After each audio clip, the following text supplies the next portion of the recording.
এবার শুনবেন স্থানীয় বাংলা খবর। আসসালামু আলাইকুম। আজ মঙ্গলবার 19শে কার্তিক, 12ই জমাদিউল আওয়াল, 4ঠা নভেম্বর।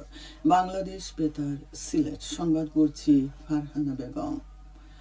আসন্ন ত্রয়োদশ জাতীয় সংসদ নির্বাচনে ভোটার এলাকার বাইরে অবস্থানরত সকল ভোটাররা আইটি সাপোর্টেড পোস্টাল ব্যালটের মাধ্যমে ভোট দিতে পারবেন। গতকাল নির্বাচন কমিশনের স্বাক্ষরিত বার্তায় একথা বলা হয়েছে। এতে বলা হয়, আগামী সংসদ নির্বাচনে বিদেশে অবস্থানরত বাংলাদেশি ভোটার, নির্বাচনী দায়িত্বে নিয়োজিত ও নিজ ভোটার এলাকার বাইরে অবস্থানরত সরকারি চাকরিজীবী এবং আইনি হেফাজতে থাকা ভোটাররা আইটি সাপোর্টেড পোস্টাল ব্যালটের মাধ্যমে ভোট দেবেন। যে ভোটাররা পোস্টাল ভোট বিডি অ্যাপে নিবন্ধিত থাকবেন, শুধু তারাই ডাকযোগে ভোট দিতে পারবেন। আগামী 16ই নভেম্বর এই অ্যাপের উদ্বোধন করা হবে। এই অ্যাপের মাধ্যমে কত তারিখ পর্যন্ত নিবন্ধন করা যাবে তা সেদিন জানানো হবে। মৌলভীবাজারে অপরাধ দমনে পুলিশের সেবা কার্যক্রম সম্পর্কে অবহিতকরণ সভা অনুষ্ঠিত হয়েছে উপজেলার শেরপুর পুলিশ ক্যাম্পে। গতকাল police super MKH Jahangir Hossain এতে প্রধান অতিথি হিসেবে উপস্থিত ছিলেন। জেলা পুলিশ প্রশাসন আয়োজিত এই সভায় পুলিশের সকল পর্যায়ের সদস্য, ব্যবসায়ী, ইমাম, মুয়াজ্জিন, শিক্ষার্থী সহ গণ্যমান্য ব্যক্তিবর্গ উপস্থিত ছিলেন। মৌলভীবাজারের সকল শিক্ষা প্রতিষ্ঠানে টাইফয়েড টিকাদান ক্যাম্পেইন লক্ষ্যমাত্রার 100% অর্জিত হয়েছে।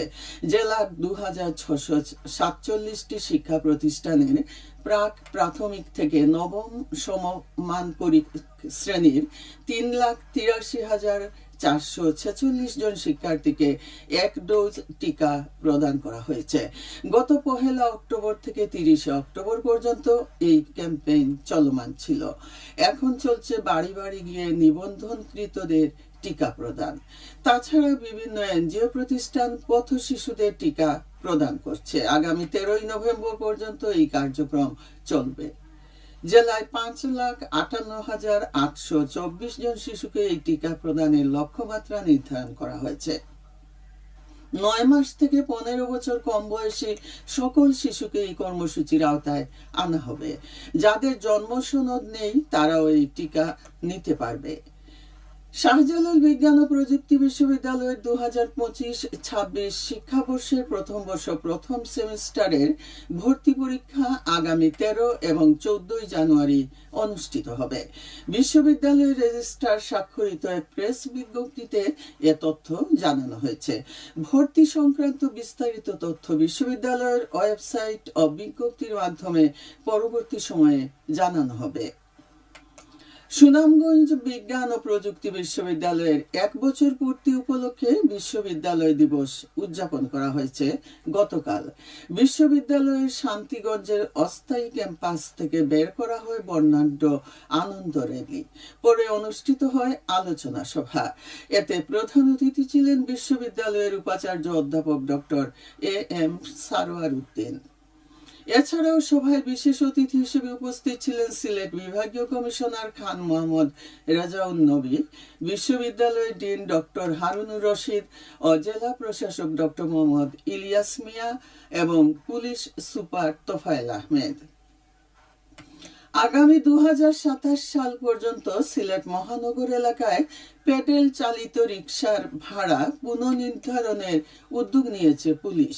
প্রস্তাবিত নতুন ভাড়ার তালিকা অনুযায়ী নগরীতে সর্বনিম্ন ভাড়া নির্ধারণ করা হয়েছে 20 টাকা এবং সর্বোচ্চ 100 টাকা। গতকাল SMP সদর দপ্তর থেকে প্রকাশিত এক গণবিজ্ঞপ্তিতে এ তথ্য জানানো হয়। এ সময় বলা হয়, ভাড়ার তালিকা প্রণয়নে নগরীর রাজনীতিক, শিক্ষক, ব্যবসায়ী, সাংবাদিক, সুশীল সমাজের প্রতিনিধি, চাকুরিজীবী, ছাত্রছাত্রী এবং পেডেল রিকশা সমিতির মতামত নেওয়া হয়েছে।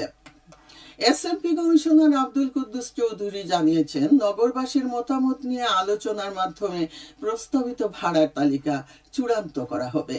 সিলেটের কোম্পানীগঞ্জ উপজেলায় অবৈধভাবে বালু ও পাথর উত্তোলনের দায়ে 12 জনকে আটক এবং 103টি নৌকা জব্দ করা হয়েছে। গত 24 ঘন্টায় ধলাই ব্রিজের পাশে উপজেলা প্রশাসন এই অভিযান চালায়। এ সময় জানানো হয়, ধলাই সেতু ও সাদা পাথর পর্যটন এলাকাকে সুরক্ষিত রাখতে এবং পরিবেশ রক্ষায় নিয়মিত অভিযানের অংশ হিসেবে এই মোবাইল কোর্ট পরিচালনা করা হয়।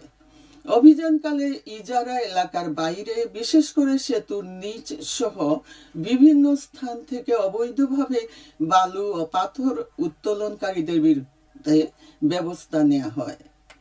হবিগঞ্জের চুনারুঘাট ও মৌলভীবাজারের শ্রীমঙ্গল উপজেলা সীমান্তে পৃথক অভিযানে 1 কোটি টাকার ভারতীয় অবৈধ পণ্য জব্দ করেছে বিজিবি। গত রবিবার দিবাগত রাত থেকে গতকাল সকাল পর্যন্ত অভিযান চালিয়ে এই পণ্য জব্দ করেছে তারা। জব্দকৃত পণ্যের মধ্যে বিভিন্ন মাদক, জিরা, ফুচকা, বাসমতি চাউল ও বিস্কুট ও যানবাহন ছিল। সবশেষে আবহাওয়া। আজ বেলা 1টা পর্যন্ত পূর্বাভাসে বলা হয়েছে, সিলেট সহ পার্শ্ববর্তী এলাকার জন্য কোনো সতর্কবাণী নেই এবং কোনো সংকেত দেখাতে হবে না। আজ সিলেটে সূর্যোদয় হয়েছে 6টা 2 মিনিটে এবং সূর্য অস্ত যাবে সন্ধ্যে 5টা 9 মিনিটে। সংবাদ শেষ হলো। পরবর্তী স্থানীয় সংবাদ প্রচারিত হবে দুপুর 1টা 5 মিনিটে।